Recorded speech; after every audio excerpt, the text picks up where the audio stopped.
కురిసిన వర్షాలకు ఖరీఫ్ పంటల్లో చాలా వరకు తెగుళ్ల సమస్యలు తలెత్తాయి.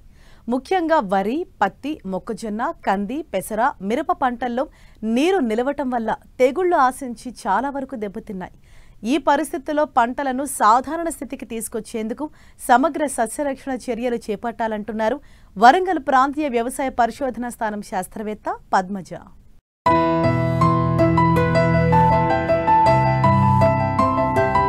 రెండు తెలుగు రాష్ట్రాల్లో వరుసగా కురిసిన భారీ వర్షాల వల్ల పలు పంటలకు ముప్పు ఏర్పడింది. ప్రస్తుతం పత్తి, మొక్కజొన్న, అపరాల పంటలు వివిధ దశల్లో ఉండగా చాలా చోట్ల వరి నాట్లు వేస్తున్నారు. ఇంకా కొన్ని చోట్ల నేరుగా వరి విత్తే పద్ధతిలో సాగు చేస్తున్నారు. అయితే అధిక వర్షాలకు చాలా చోట్ల పంట పొలాల్లో నీరు నిలిచిపోయింది. ఇటు గాలిలో తేమ శాతం అధికంగా ఉండడంతో పంటలకు తెగుళ్లు సోకే ప్రమాదం ఏర్పడింది. ఈ పరిస్థితుల్లో చేపట్టాల్సిన యాజమాన్య పద్ధతులను తెలియజేస్తున్నారు వరంగల్ ప్రాంతీయ వ్యవసాయ పరిశోధనా స్థానం శాస్త్రవేత్త పద్మజ.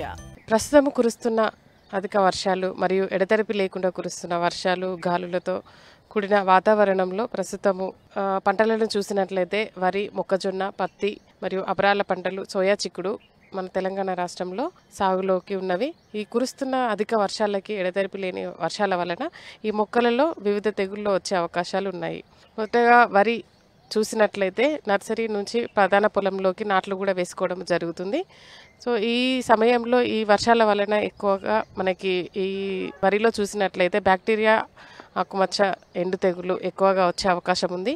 ఈ బ్యాక్టీరియా ఆకు ఎండు తెగులు గనక గమనించినట్లయితే కాపరాక్సిక్లోరైడ్ 3 గ్రాములు, అదేవిధంగా ప్లాంటామైసిన్ లేదా అగ్రిమైసిన్ లాంటి బ్యాక్టీరిసైడ్స్ని మనము పిచికారీ చేసినట్లయితే బ్యాక్టీరియా ఆకు ఎండు తెగులుని నివారించవచ్చు. అదేవిధంగా పాము పొడ తెగులు 40 నుంచి 45 రోజుల పంట కాలంలో వచ్చే అవకాశం ఎక్కువగా ఉంటుంది. కావున పాము పొడ తెగులు యొక్క నివారణకి గాను ప్రొపికొనజోల్ 1 మిల్లీలీటరు లేదా వాలిడామైసిన్ 2 మిల్లీలీటర్లు, హెగ్జాకొనజోల్ 2 మిల్లీలీటర్ల చొప్పున కలుపుకొని పిచికారీ చేసినట్లయితే పాము పొడ తెగులుని కూడా నివారించుకోవచ్చు. అదేవిధంగా మనం మొక్కజొన్నలో చూసినట్లయితే ఈ ఎక్కువగా అధికంగా కురుస్తున్న వర్షాలకి గాను 20-25 రోజుల పంట కాలము లేదా 40 రోజుల పంట కాలంలో ఉన్నటువంటి మొక్కజొన్న కాండంలో బ్యాక్టీరియా కాండం కుళ్ళు తెగులు వచ్చే అవకాశం ఎక్కువగా ఉంటుంది.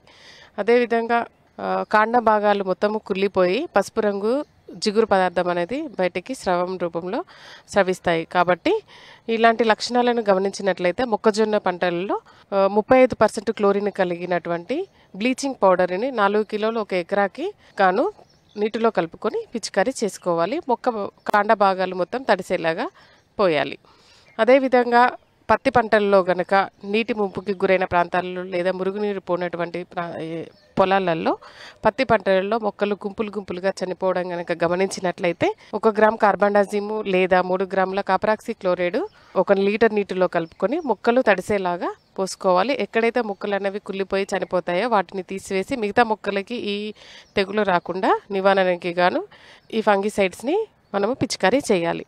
అదేవిధంగా మనకి సోయా చిక్కుల్లో చూసినట్లయితే వేరుకుళ్ళు తెగులు కూడా వచ్చే అవకాశం ఎక్కువగా ఉంటుంది. కాబట్టి 3 గ్రాముల కాపరాక్సిక్లోరైడ్ని కలిపి మొక్కల చుట్టూ పిచికారీ చేసుకోవాలి. అదేవిధంగా తెల్లదోమ నివారణకి గాను డైఫెన్థ్యూరాన్ లేదా ఎసిఫెట్ లాంటి మందులని మనము పిచికారీ చేసుకోవాలి. ఇక అపరాల విషయానికి వస్తే పెసర, మినుము మరియు కంది పంటను ఈ వానాకాలంలో ఎక్కువగా సాగు చేయడం జరుగుతుంది. పెసర, మినుములలో ఆకుమచ్చ తెగుళ్ళు ఎక్కువగా వచ్చే అవకాశం ఉంటుంది. ఈ ఆకుమచ్చ తెగుళ్ళ యొక్క నివారణకి గాను హెగ్జాకొనజోల్ 1 మిల్లీలీటర్ లేదా అజాక్సిస్ట్రాబిన్ 1 మిల్లీలీటర్ 1 లీటర్ నీటికి కలిపి పిచికారీ చేసుకోవాలి. ఇక కంది పంటలలో కనుక చూసినట్లయితే ఎక్కువగా ఈ కురుస్తున్న వర్షాలకి ఎడతెరిపి లేకుండా 14 రోజుల నుంచి కురుస్తున్న ఈ వర్షాల వలన ఫైటోఫ్థోరా ఎండు తెగులు వచ్చే అవకాశం ఎక్కువగా ఉంటుంది. ఇది శాఖీయ దశలో ఎక్కువగా వచ్చే అవకాశం ఉంటుంది. ఈ తెగులు వచ్చినట్లయితే నల్లటి నీటితో తడిసినటువంటి మచ్చలు కాండపై భాగంలో, అదేవిధంగా ఆకు పైభాగంలో కూడా నీటితో తడిసినటువంటి మచ్చలు ఏర్పడి కాండ భాగాలు బలహీనపడి విరిగిపోవడం అనేది జరుగుతుంది. మొక్కలు గుంపులుగా చనిపోవడం గమనించవచ్చు. ఇలాంటి లక్షణాలను కనుక గమనించినట్లయితే 2 గ్రాముల మెటలాక్సిల్ 1 లీటర్ నీటికి కలుపుకొని మొక్క కాండ భాగము మరియు వేరు వ్యవస్థ తడిసే విధంగా పిచికారీ చేసినట్లయితే ఫైటోఫ్థోరా ఎండు తెగులుని సమర్థవంతంగా నివారించవచ్చు. అదేవిధంగా వైరస్ తెగులు కూడా ఈ 30 రోజుల పంట కాలంలో ఎక్కువగా వచ్చే అవకాశం ఉంటుంది. ప్రధానంగా గొడ్డుమూతు తెగులు అనే వైరస్ తెగులు ఎక్కువగా ఆశించే అవకాశం ఉంటుంది. కాబట్టి ఈ 30 రోజుల పంట కాలంలో ఎక్కడైనా మనకి వైరస్తో కూడినటువంటి మొజాయిక్ తెగుళ్ళు, పసుపు మరియు లేత ఆకుపచ్చ రంగు కలిగినటువంటి లక్షణాలు గనక కంది పంటలలో చూసినట్లయితే వాటిని గుర్తించి ముందస్తు జాగ్రత్తగా 3 గ్రాముల వెటబుల్ సల్ఫర్ 1 లీటర్ నీటికి కానీ లేదా ఫెన్పైరాక్సిమేట్ సెగేట్ అనే పేరుతో దొరుకుతుంది. దీనిని 1 మిల్లీలీటర్ 1 లీటర్ నీటికి కలుపుకొని ముందస్తు జాగ్రత్తగా పిచికారీ చేసినట్లయితే కందిలో వచ్చే గుట్టుమూతు తెగులుని సమర్థవంతంగా నివారించవచ్చు.